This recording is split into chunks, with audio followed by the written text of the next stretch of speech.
Hello students, my name is Kevin. In this video, we will discuss about Practicum Module 1 of Electric Motor and Drives subject. In Module 1, we will learn about basic equipment and tools that we often use in industry or even in our daily lives. The basic tools and equipment for electric power measurement.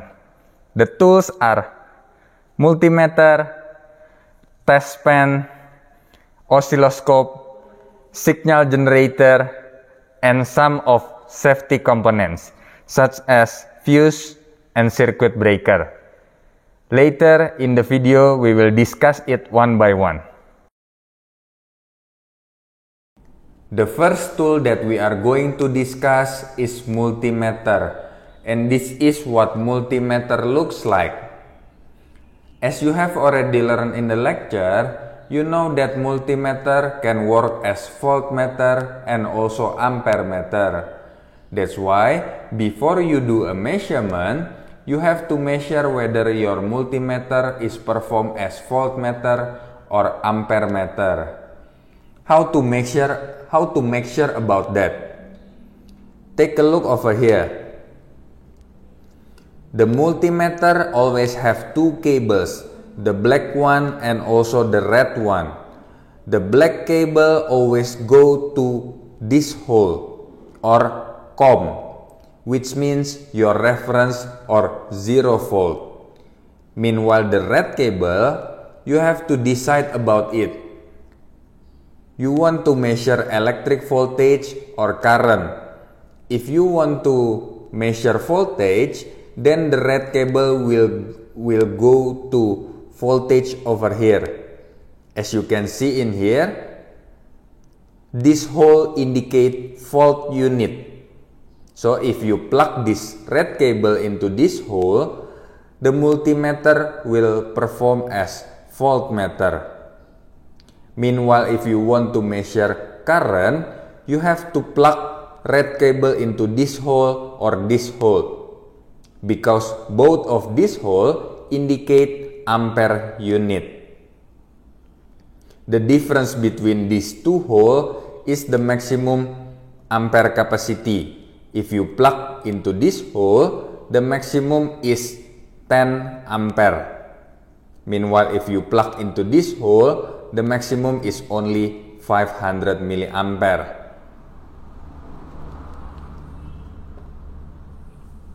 After you decide the configuration of your multimeter, you also have to choose the feature of your multimeter. As you can see in here, the multimeter has a lot of features. But in this module, I only show you some basic feature. Take a look on your left. These three features. If you choose these three features, the multimeter will measure voltage. As you see in the display also show voltage unit.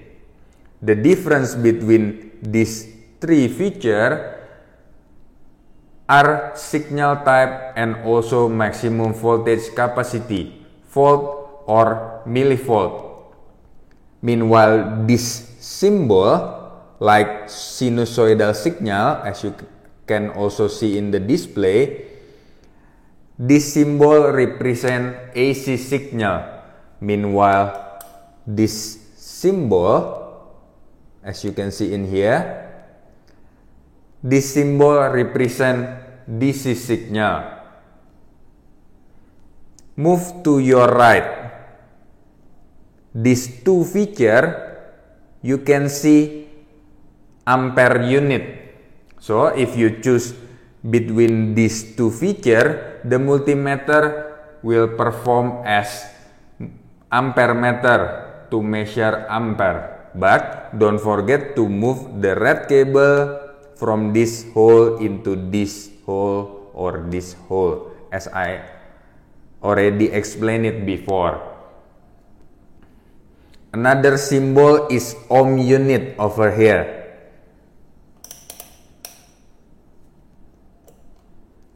Ohm unit. As you also see in the display, so if you choose this feature, the multimeter will measure the resistance value. Another feature is buzzer feature. As you can see this symbol over here or in the display. The symbol is look like Wi-Fi symbol, but it is horizontally. Buzzer feature will work based on resistance value. If the resistance is small, which means connect one to another, then the buzzer will sound or vice versa. For example, if I want to measure a cable like this, a cable has a resistance value, but it is very small. So that's why if I measure this cable with buzzer, the buzzer will sound. Meanwhile, if I measure a resistor, this resistor, which is the resistance value is quite big, you see, the buzzer will not sound. Okay, last feature is hertz in here. The feature to measure frequency. I will demonstrate how to use a multimeter. First, I have this resistor and I want to measure the resistance value of this resistor. Before we do the measurement, we have to measure the feature of our multimeter. It's already show ohm unit. So the multimeter is ready to measure resistance. To measure it, it's quite easy. Just simply touch each end of this resistor with the multimeter. And the multimeter show result around 0.5 mega ohms. Next, we will try to measure grid voltage and also frequency. Please be careful because grid power source has high voltage. To measure the voltage, change the feature into volt. Change the feature into volt. Make sure the display already show volt unit and also AC signal. It's correct, right? Because grid power source is AC. To measure it, it's quite easy. Just plug the cable of the multimeter into one hole and then another cable into another hole. Our grid show around 234 volt. And as you can see in here, our multimeter say true RMS. So the measurement result show in the display is volt RMS. Next,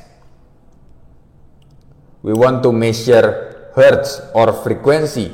So we change the feature into hertz. Make sure the display already hertz. And then to measure it, we will do the same procedure as before. You see, it is 50.05 Hertz. Why the measurement result of frequency is the same with theoretical value? Meanwhile, the result of volt RMS is not the same with theoretical value. Try to analyze it. The second tool is test pen. Test pen is a simple device to check whether the terminal is a live terminal or not. If test pen detects live terminal, the light inside the test pen will turn on. This is how to use a test pen. While using a test pen, you have to touch the bottom of the test pen, this bottom. And as you can see, the light inside the test pen is turned on. Meanwhile, if you move it to the other hole, you see there is no light, which means the bottom hole is a neutral terminal. Meanwhile, the upper hole is the live terminal. While using test pen, you have to touch the bottom of the test pen because you have to form a closed circuit in order to make electric current flows. The closed circuit is created from grid power source to the test pen and flow to our body. Our body acts as ground. If you hold the test pen like a pen like this, then closed loop circuit is not formed and there is no current flows. That's why the light inside the test pen will not turn on even you test the live terminal. So basically, electric current will flow because closed loop circuit is formed, and also potential difference between the live terminal and also our body. And actually, there are a current flow to our body. Why don't we get electric shock? To answer that, we have to open the test pen.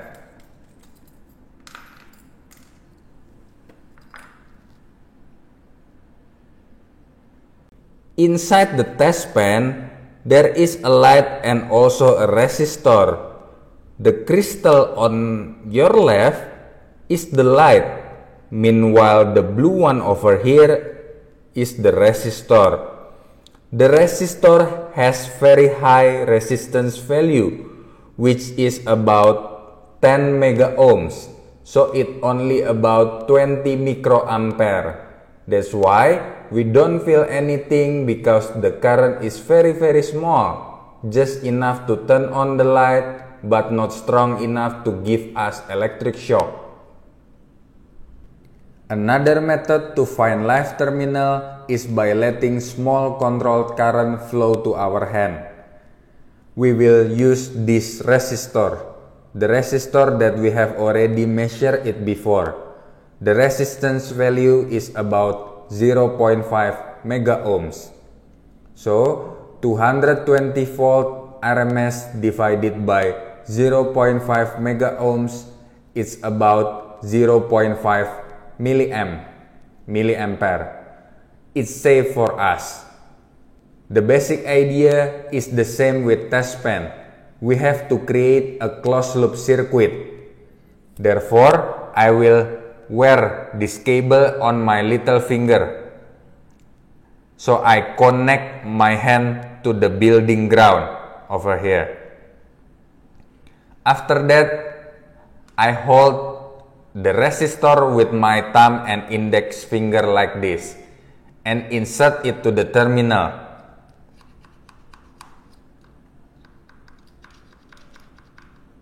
If the terminal is live terminal, then you will get electric shock.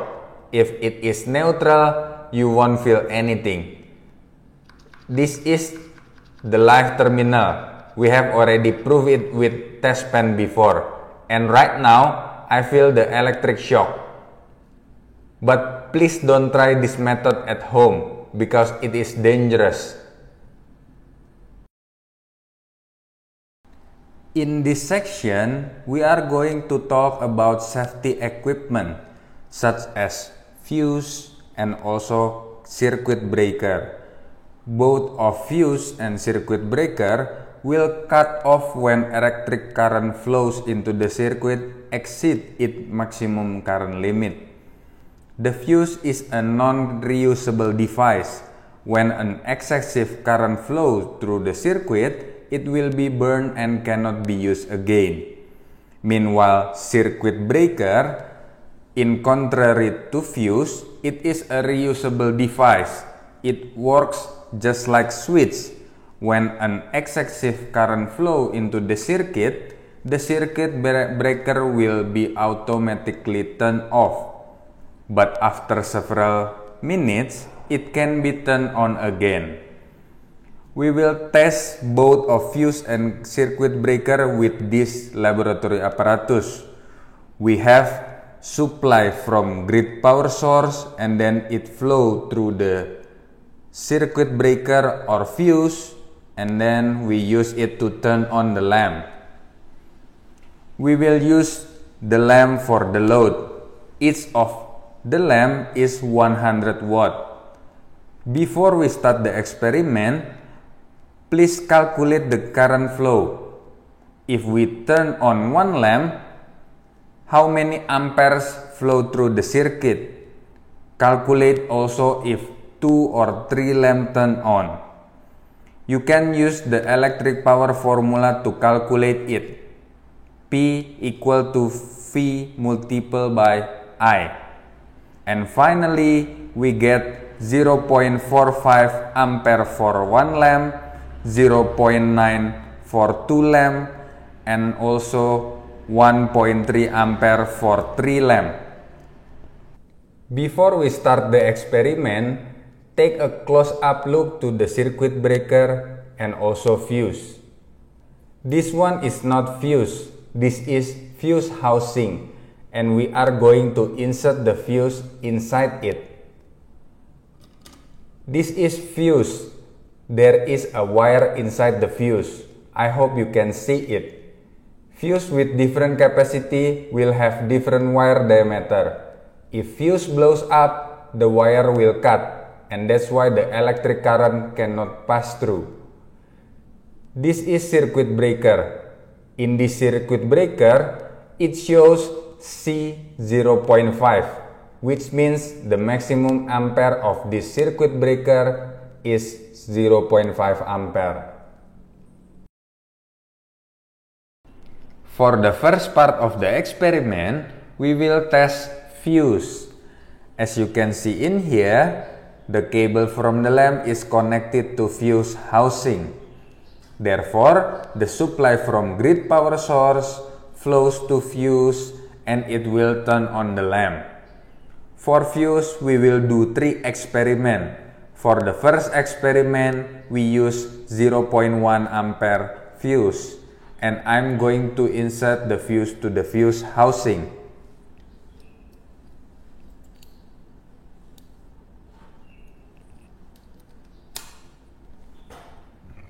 Will the fuse blow up if we turn on the lamp? Let's try it. You see? Yes, the fuse blow up because the current is overload. The maximum capacity of the fuse is 0.1 ampere. Meanwhile, the current is 0.4 ampere, as we have already calculated before. We have small light over here to indicate the blow up fuse. For the second experiment, we will use 0.4 ampere fuse, and I'm going to insert it to the fuse housing. Will the fuse blow up if we only turn on one lamp, or it should be 2 lamps to blow up the fuse? Let's try it with one lamp first. One lamp turn on. After 1 minute, it doesn't blow up. So let's try with 2 lamp on.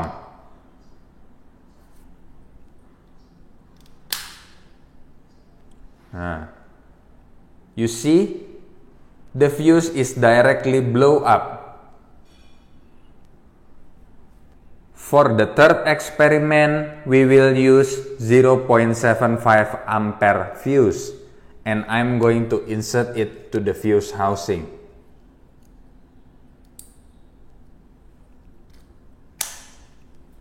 How many lamps to blow up the fuse? Let's try it. 1 lamp. After 1 minute, it doesn't blow up. Let's try with 2 lamp on.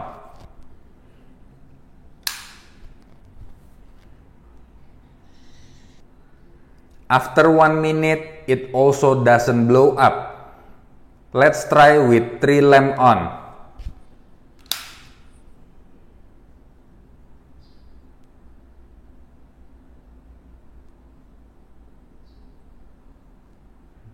You see, after 3 lamp on, the fuse blow up. Analyze the experiment data and try to come up with conclusion. Move to the circuit breaker. I have already changed the cable position to the circuit breaker. As you can see in here, the cable from the lamp is connected to the circuit breaker. The maximum current flow in this circuit breaker is 0.5 ampere. Based on our calculation before, we have already known the current of 0.45 ampere will flow if one lamp turns on, 0.9 ampere and 1.3 ampere respectively if 2 and 3 lamps turn on. Let's start our experiment. The circuit breaker is already on. And then just turn on our lamp. After 1 minute, with 1 lamp, the circuit breaker is still on. Let's try with 2 lamps.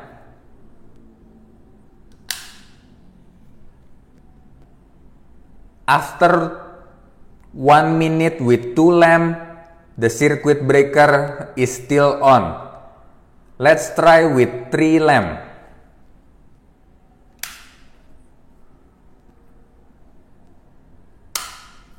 It breaks. After it breaks, you cannot directly turn on the circuit breaker. It takes time before it can be used again. You see, I forced to turn on the circuit breaker, but the circuit breaker cannot take it. Analyze the experiment data. Based on calculation, you only need 2 lamps to break the circuit breaker.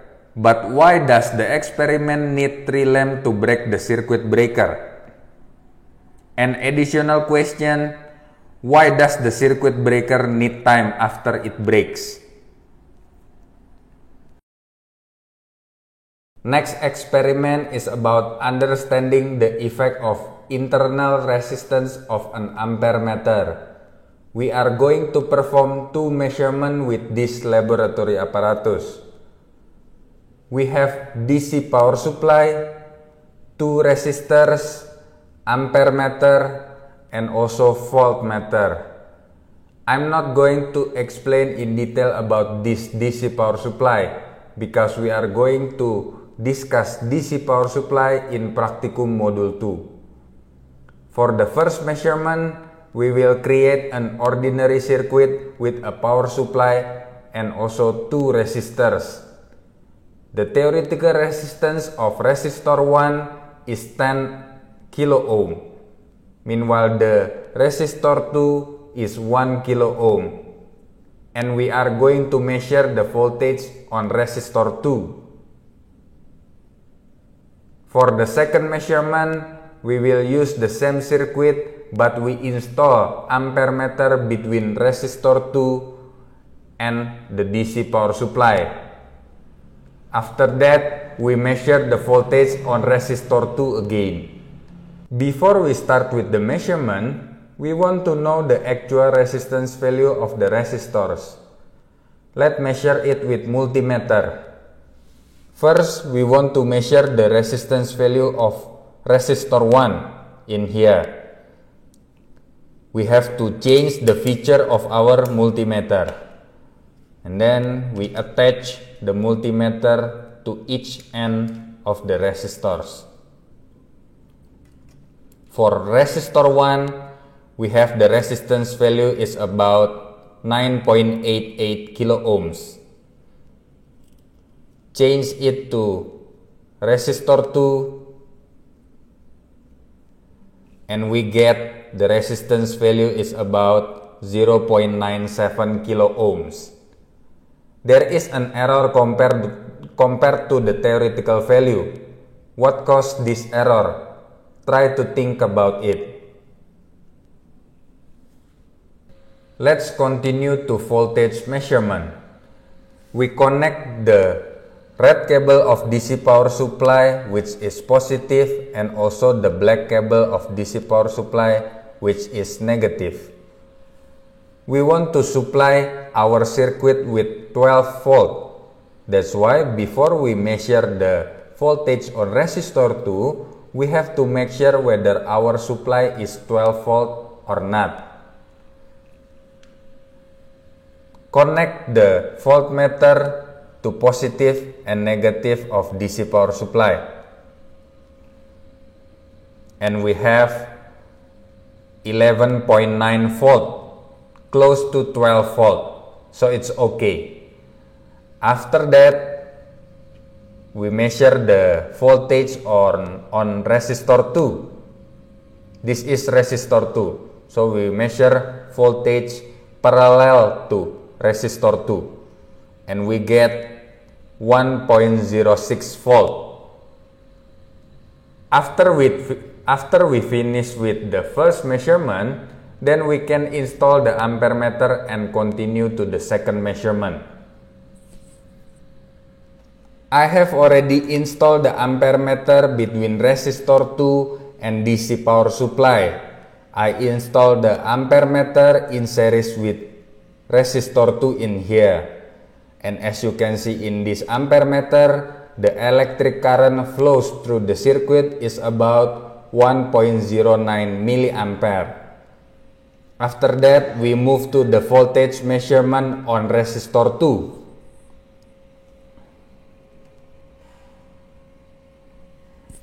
And we get 1.04 volt. Compare the both of the measurement result. Second measurement gives lower voltage than the first measurement. Why? In short, ampere meter has an internal resistance value and it will dissipate energy. That's why we have smaller voltage in the second measurement. Complete the worksheet and calculate the internal resistance of the ampere meter. Last topic is about signal generator and oscilloscope. The device on your left is a signal generator. Meanwhile, the one on your right is an oscilloscope. First, we are going to discuss signal generator. Actually, signal generator is a simple device. It generates signal and you can configure the characteristic of the signal that you want to generate. You can configure the signal types, frequency, amplitude, and also DC offset. As you can see in here, you can select waveform to choose signal types. You can select frequency to change signal frequencies. You can select amplitude to change the signal amplitude, and also you can select DC offset to change the signal offset. DC offset is the distance between zero reference and the average of the signal. I will show you in detail when we discuss oscilloscope. When I select waveform, in the bottom here there are options sine or sinusoidal, square, triangle, and etc. If I choose sine, the screen will show sinusoidal signal. When I choose square, it will be a square signal. If I choose triangle, it will be a triangle signal. Furthermore, when I choose or select frequency, amplitude, or DC offset, the parameter turns into red, which means it is ready to be changed into value that we want to generate. To see the signal, we can use an oscilloscope. There are 5 important parameters in oscilloscope, namely coupling, vertical position, horizontal position, fault per division, and time per division. In coupling, you can choose DC or AC. If you choose AC, you won't see DC offset. In other words, the average of your signal always be in the zero reference. The zero reference in oscilloscope is in here. There is a symbol like arrow symbol. If I change into DC, you see the average of the signal is not the same with the zero reference. Another parameter is vertical and horizontal position. The purpose of vertical position is to shift the signal along in vertical direction. You see, if I turn clockwise, the signal is moving upwards.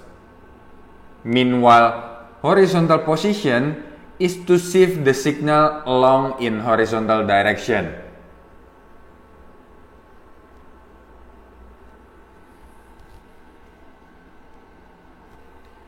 Fault per division is the amount of one vertical block.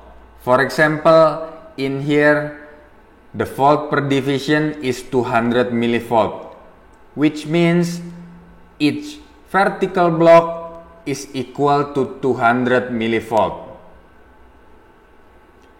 Time per division is the amount of one horizontal block. For example, in here, time per division is 200 millisecond, which means each horizontal block is equal to 20 millisecond. Let's discuss an example. I suggest you always use DC coupling, unless you don't want to see a signal with DC offset. In this example, we use DC coupling. Fault per division is 200 millivolt and time per division is 20 millisecond. Based on this parameter, we can find the signal characteristics. First, you see the average of the signal is the same with zero reference, which means the DC offset is equal to 0. And then the signal amplitude is 2 vertical blocks. One vertical block or fault per division is 200 millivolt. Therefore, the signal amplitude is 400 millivolt. The signal period is approximately 2.5 horizontal blocks. The easiest way to see that is from peaks to another peaks. You see these peaks and then 1 horizontal blocks, 2 horizontal blocks, and then 2.5 horizontal blocks. 1 horizontal block or time per division is 20 millisecond. Therefore, the signal period is 50 millisecond. Or the signal frequency is 1 divided by 50 millisecond, which is equal to 20 Hz. Second example, we use DC coupling. Fault per division is 500 millivolt. Time per division is 50 millisecond. The difference between the average of the signal and zero reference is 1 vertical block. You see, this is the zero reference. Meanwhile, the average of the signal is in here. Therefore, the difference is 1 vertical block, which is equal to 500 millivolt. The DC offset is 500 millivolt. The signal amplitude is approximately 2 vertical blocks. You see in here, the amplitude is 2 vertical blocks. Therefore, the signal amplitude is 1 volt. The signal period is approximately 2 horizontal blocks. You see peak in here, and then into another peak, the distance is 2 horizontal blocks. Therefore, the signal period is 100 millisecond, or the signal frequency is 1 divided by 100 millisecond, which is equal to 10 Hertz. For your exercise, I will give you 6 signals and you have to determine the signal characteristics.